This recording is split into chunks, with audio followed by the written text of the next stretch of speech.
Hi friends, good evening. So Sunday evening అయిపోయింది, weekend enjoy చేస్తుంటారు బాగా. సో టుమారో నుంచి offices. So coming to match, so RR versus Lucknow Super Giants. So నేను ముందుగానే prediction ఇచ్చాను Rajasthan Royals గెలుస్తుంది అనేసి. సో ఎస్టర్డే కూడా నేను హైదరాబాద్ విన్ అవుతుంది అనుకున్నాను. జస్ట్ లాస్ట్ మూమెంట్ లో మ్యాచ్ పోయింది, అది కూడా విన్ అయ్యింటే బాగున్నాం. So coming to this match, okay, Rajasthan Royals Jaipur location, right. So opening Yashasvi Jaiswal and Jos Buttler. So మంచి స్టార్టే ఇచ్చారు. సో ఇద్దరు లూజ్ బాల్స్ కి అవుట్ అయ్యారు. జాస్ బట్లర్ నవీన్ హోలక్ కి లూజ్ బాల్ అవుట్ అయ్యాడు, అండ్ యశస్వి జైస్వాల్ కూడా స్లో బాల్ కి అవుట్ అయ్యాడు. అంత ముందు బాల్ 6 కొట్టాడు. సో మంచి స్టార్ట్ అయితే వచ్చింది. 5 overs 50 పవర్ ప్లే. నేను చెప్పినట్టుగా పవర్ ప్లే మాత్రం రాజస్థాన్ ఎప్పటికి 6 overs కి 50 తగ్గకుండా కొడతారు. మంచి స్టార్ట్ అయితే ఇచ్చారు. ఆ తర్వాత శాంసన్ వచ్చాడు అవుట్ అయ్యాక. శాంసన్ చాలా కూల్ గా ఆడాడు, చాలా కూల్ గా ఆడాడు ఈసారి మాత్రం. సో ముందు ఐపీఎల్ లో చాలా అగ్రెసివ్ గా వెళ్ళి 2 6 కొట్టి అవుట్ అయిపోయేవాడు. కానీ ఈ రోజు అయితే కన్సిస్టెంట్ గా మెల్లిగా ఆడాడు. ఎందుకో రీజన్ గురించి చెప్తా. ఎందుకంటే సో వాళ్ళు ప్లేయింగ్ లెవెన్ లో ఓన్లీ 3 ఫారిన్ ప్లేయర్స్ తీసుకున్నారు. సో ఇన్ కేస్ బ్యాటింగ్ కానీ 4 wickets తో ఒక 190 కొట్టామంటే రామన్ పవల్ బ్యాటింగ్ అవసరం లేకుండా ఒక ఎక్స్ట్రా ఫారిన్ బౌలర్ తీసుకుందాం అనేసి వాడైతే చాలా స్లోగా ఆడుతూ 6s 4s కొట్టుకుంటూ వచ్చాడు. దానికి తోడు రియాన్ పరాగ్ మంచి బ్యాటింగ్ అయితే ఆడాడు. సో రియాన్ పరాగ్ మామూలుగా అయితే 4th డౌన్ వస్తాడు డొమెస్టిక్ లో. సో రాజస్థాన్ రాయల్స్ కూడా 4th డౌన్ ఈసారి ఈ ఐపీఎల్ లో 4th డౌన్ వచ్చాడు. సో ప్రీవియస్ సీజన్ లో మామూలుగా 6th డౌన్ వచ్చి ఒక 2 6 కొట్టి అవుట్ అయిపోయేవాడు. కానీ ఈ రోజు అయితే 40+. సో మంచి score. So good contribution from Riyan Parag కూడా. సో శాంసన్ ఎండింగ్ వరకు ఆడి మంచి ఫినిషింగ్ అయితే ఇచ్చాడు 193. బట్ నేనైతే ఇంకా 200+ అవుతుంది అనుకున్నాను. బట్ వాళ్ళు ఏమంటే ఎక్స్ట్రా ఓవర్సీస్ వికెట్లు పడకుండా రామన్ పవల్ ని తీసుకోకుండా ఒక బర్గర్ ని బౌలింగ్ లో యూజ్ చేసుకుందాం అని చెప్పి స్లోగా ఆడినట్టు నాకు అనిపించింది. సో 193 అయితే బాగా కొట్టారు. So coming to Lucknow Super Giants opening. So power ప్లేలో అయితే స్టార్టింగ్ వికెట్లు పడ్డాయి. బోల్ట్ అయితే మామూలు నేను చెప్పా పవర్ ప్లే స్వింగ్ చేస్తాడు బాగా అనేసి.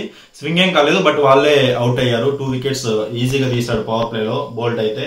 సో బర్గర్ అయితే ఫస్ట్ 2 overs బాగానే వేశాడు, కానీ 3rd over మాత్రం రాహుల్ చితక్ కొట్టాడు బర్గర్ దాంట్లో. ఎందుకంటే ఓవర్ స్పీడ్ వేస్తాడు కాబట్టి బాగా కొట్టాడు. సో రాహుల్ ఏమంటే కన్సిస్టెంట్ గా ఆడతాడు, నేను చెప్పా కదా IPL player. Rahul is an IPL player, but match winning కోసం ఆడు అనిపిస్తుంది నాకైతే.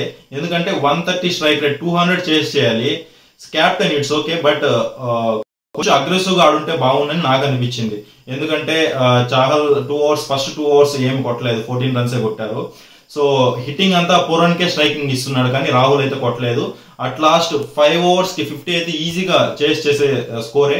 కానీ సందీప్ శర్మ ఈ మ్యాచ్ టర్నింగ్ పాయింట్ వచ్చి సందీప్ శర్మ. ఎందుకంటే లాస్ట్ 15th over ఏమో వచ్చాడు, 3 overs వేసాడు.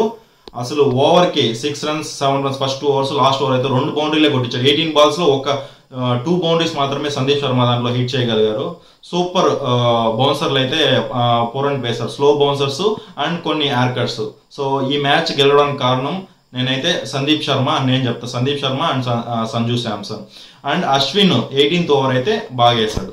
సో ఓవరాల్ గా రాజస్థాన్ రాయల్స్ నేను చెప్పినట్టే విన్ అయింది. So overall good performance from the Rajasthan teams.